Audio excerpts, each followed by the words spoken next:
You alluded earlier to the whole school review you do at the end of the year. Yeah. Can you describe that and then tell us what impact it has? Well, we kind of do a celebration moment, really. It's after school. It's only an hour. We have all our staff and governors are often invited as well. And we do it in the hall. We have lots of wonderful celebratory music. This is about, and we bring in cake and tea and sweets and whatever, because it's about celebrating what we've done during the course of the year. And we will put on our big screens, we will put images and pictures and videos of all the things that have been happening to kind of remind staff. And staff work in teams, so again it's a bit like in a mainstream school it would be your English faculties, maths faculties. In our school it's about the autistic faculty, it's about the PMLD, profound and multiple learning difficulties, it's about severe learning difficulties, it's about those groups of people sitting round as a team.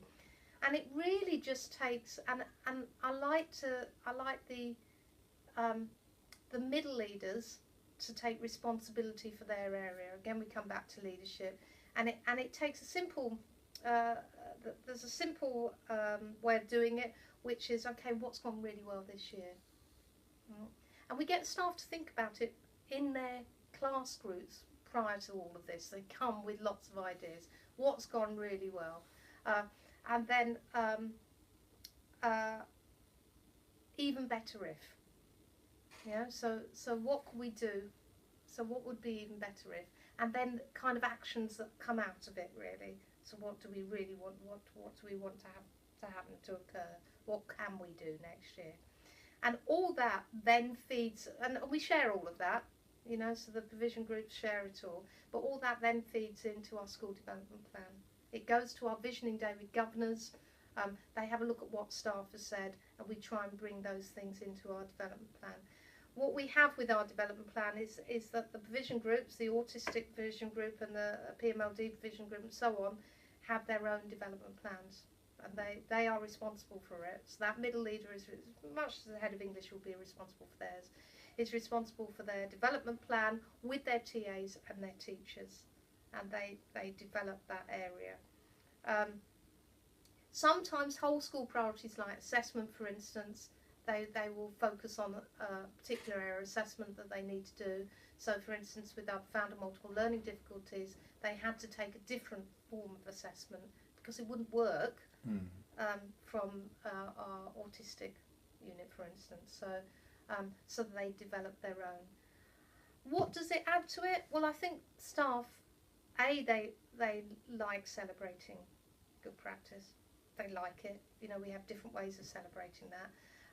B, they feel involved in what we've got to say, because they can see what they've said is then going into practice by and large. Not all of it, but some of it will go into practice.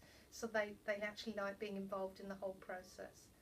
So that's what we do. We do it every year. The school has grown so that I'm going to have to think about a different way of doing it, because actually the hall, having everybody in the hall is not conducive. The noise is too great, so we're going to have to look at how we do it differently. How have you organised the hour so that you've got those outcomes at the end of the hour? These are the things that we're going to change and put in the development plan. Well, we don't definitely say there are things we go. Right. What we do is we've got very good at using post-it notes, really, and what we do is when staff actually think of ideas, middle leaders and senior leaders will actually put them into categories, so we can categorise, So one of the things that often comes out is we haven't got enough transport, enough minibus drivers. As a school, we like to take our students out. It's important that our students can be seen in the community, and that community comes into the school as well. Practically, though, we don't have enough drivers.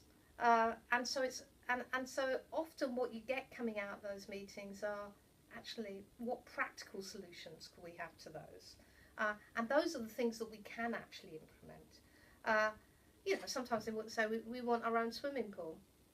Actually, that's a long-term aim, perhaps. We haven't got the land to have a swimming pool on at all, but there are things that we can do immediately and that we do put into operation.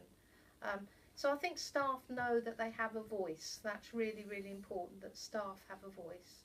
And I think we're getting better at that. Oh, it's an issue in every school, isn't it? Communication, all that sort of thing. But that sort of meeting helps.